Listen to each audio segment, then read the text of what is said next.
Hey YouTube, what's going on? This is Chris. I'm in my 2008 Audi R8. I just sold this car. I know I didn't have it very long, but I wanted to talk about just how awesome this car is and how if I hadn't been given the chance to sell it, I probably would have just kept it until the wheels fell off of it. This car is just great all around and I love it. So I'll talk about some good things about it. There aren't really many cons, and I'll tell you about things to look out for if you're a prospective buyer looking at these. So let's talk about some of the issues you should be aware of if you're looking at one of these cars. Most of these issues you can find with a pre-purchase inspection. Number one, the AC compressor. It's a very common failure point on these cars. Normally not a big deal in a lot of other cars, but in the V8 models, the engine has to come out.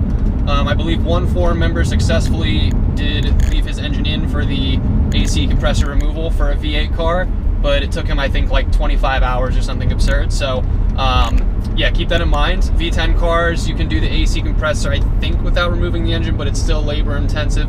So you don't want that to be in bad shape or be broken. It's a very expensive thing to replace. Another thing you should look out for, the suspension. All of these cars have magnetic ride shocks, so it's a very common failure point on these as well. It's pretty much a guaranteed failure. Even if you buy a car that has had the magnetic ride replaced, the magnetic ride that has been added into the car will likely fail again. So you'll find a lot of cars like this with coilovers, you know, conversions and things like that with the magnetic ride delete, so you don't get the code showing up on your dash. Keep that in mind. Keep that in your head. It's very expensive. It's about like $10,000 or something like that if you go through Audi. This car had all four corners replaced. They are still not seeping. That's what happens. The magnetic ride shocks start to leak or seep fluid. This car had all four of its shocks replaced for, I believe, about $6,000 or $7,000. I have the receipts for it. So again, very expensive. Keep a lookout for that. Another thing you should look at is the clutch life on something like an R-Tronic, which is their automatic car. Basically, it's a single clutch automated gearbox. Comes out of the Lamborghini Gallardo, and of course, the computer systems back then would ride the clutch pretty heavily. So get a reading on the clutch life. It's very easy to do with the PPI at an Audi dealership. This car just had its clutch read because I'm selling it. It was about 50% life remaining, so it's at the median point of its life, so which isn't bad, but definitely get a read on that. It's also a pricey replacement and expensive to do, pretty labor intensive. So what are some great things about this car? One, if you're looking at these cars, obviously you love how they look. The styling on these is just iconic. I mean, from the Iron Man movie, seeing Tony Stark driving this thing back in 2008, it was just so cool and nothing looked like it. And to this day, it still looks like brand new.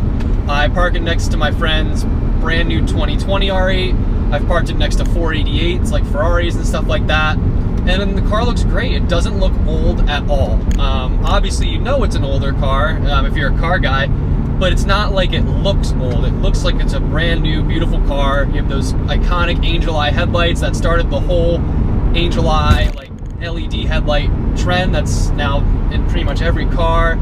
The side blade, I freaking love that thing. It looks amazing, super unique and just special.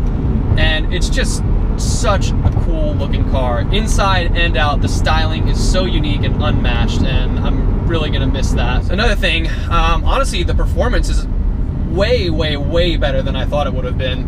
I was thinking it was gonna be a slouchy, lazy car, and this car really impresses me. I mean, you can get on it, and this thing really just... I mean, it just hauls. And this is the V8 model. This only has 420 horsepower at the crank. A lot of guys in the forums will tell you the V8's too slow.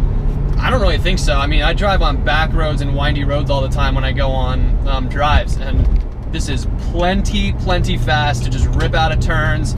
It's so fun taking hairpins, and like when you're halfway through, you just hammer it and just shoot out of the turn like a slingshot.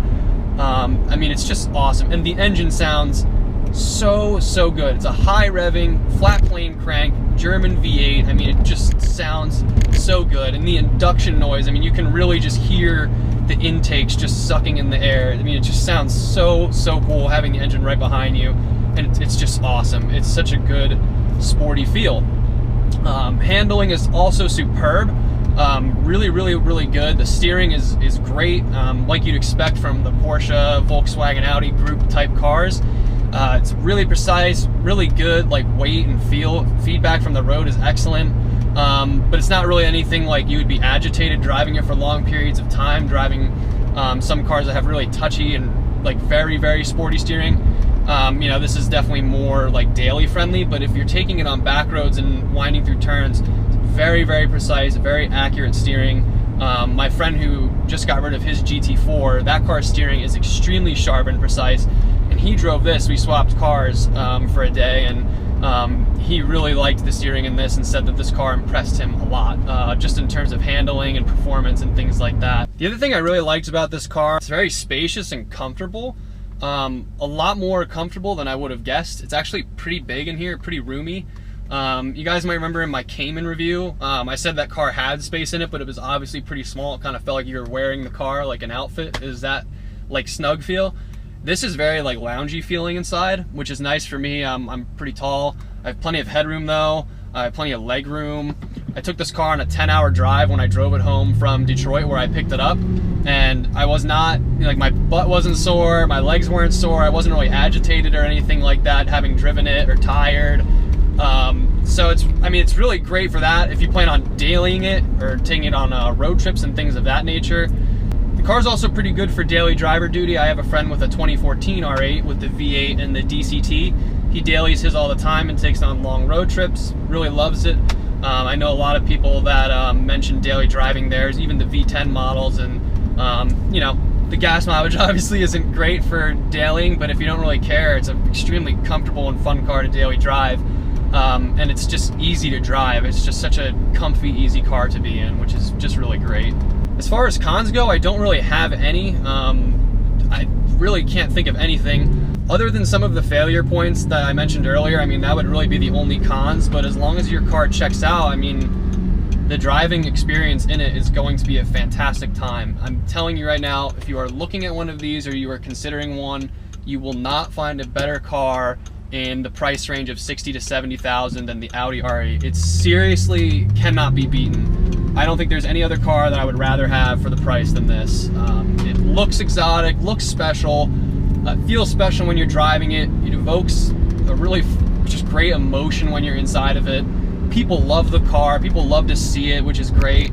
It's reliable. The engine's from, like, you know, 1997. Audi's been doing the 4.2 engine, so it's tried and true. The V10 is based off of that, so it's pretty reliable as well. I just can't think of a more well-rounded toy car that you would have in the garage. It's just amazing. And people in the Audi R8 forums obviously rave over these and they're biased, but I always see people post, what should I buy for X dollars or X price?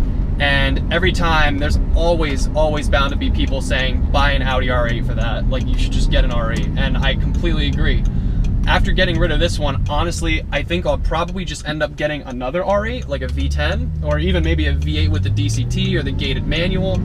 I can't think of a better car. I really just don't know what else I would want. So that sort of concludes. This is just supposed to be a short video before I get rid of the car. I wanted to make a video just talking about how excellent this car is and how well it has treated me.